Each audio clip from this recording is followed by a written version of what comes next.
আগেও 3 বার মাফ করছি, আর এবার তো কোনো ক্ষমাই নাই। যার মধ্যে বিবেক নাই সে আর কি মাফ পায়? তোরে কি আমি মডেলিং করার জন্য রাখছি না খালি সবার জন্য রাখছি আমার কাছে? আচ্ছা, আপনি কি যে বলছেন যে রিয়ামনির যে কথাটা, হ্যাঁ, আসলে কি এটা আপনি সত্যি ছেড়ে দিবেন?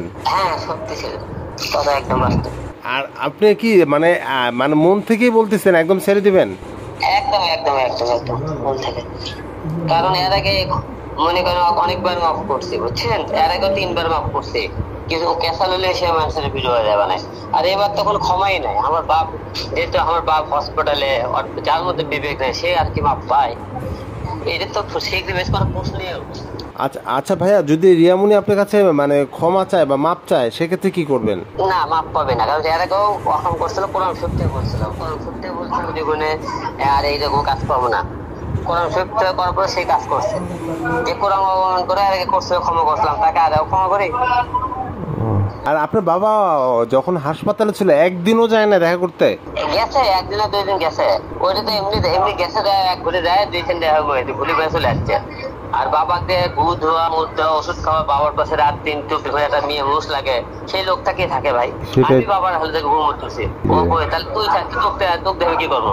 তোরে কি আমি মডেলিং করার জন্য রাখছি না খালি সবার জন্য রাখছি আমার কাছে? বিপদের টাইমে তো একটা বউজন না থাকে ভাই বাসায়, সেই বইয়ের তো দরকার নেই আমার। আমাদের এখনকার লোকেরা হচ্ছে বউ পাগল। কারণ কি এখনকার মনে করেন বউকে আজকে আমাদের ছেলেদের কারণে আমাদের বাবাটা বৃদ্ধাশ্রমে যায়, আমাদের বাবা মা অবহেলার কারণে মনে করেন শ্বশুর বাড়িতে মনে করেন বউলে থাকে, ভরা বাড়িতে থাকে, বাবা মনে করেন মানুষের বাড়িতে থাকে, বুঝলেন? এটা আমাদের দুর্বলতা ছেলেদের। আচ্ছা ভাই, রিয়ামনি কি আপনাকে কোনো ফোন দিছিল? না না, ফোনটার তো মুখই নাই, আর তো কোনো মুখ নাই, ফোন দিবি কোন করে? মানে সে তো আবার এদিকে প্রেস ডেকে বলতেছে যে আমাকে একদম ছেড়ে দিউক, এই সমস্ত কথা বলতেছে। আমি তো বলে দিছি, আমি তো দেখলো দিয়ে ছেড়ে দেবো। এটা ওরা ওই কি বলা, ওর বলা লাগবে কেন?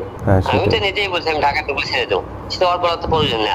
আর আপনি যে কথাটা বলছেন এটা একদম রাইট, যে আজকালকার ছেলেরা বউ পাগল। এটা কেন একটু বলুন ভাইয়া। বউ পাগল না হলে বউ ধরলে আপনি যখন আপনি অনেক বউ দেখেন না, যে এই তোর বাবা মার সাথে কথা রাখবি না, তোর বাবা মাকে খরচা দিবি না, তোর বাবা মা তো এবার থেকে থাকবো না, আরেক বাইর যাবো, এরকম অনেক ছেলে বাবা মাকে অন্য বাসায় নেয়, সুস্থ যায় না, ভাড়ালে আসে না,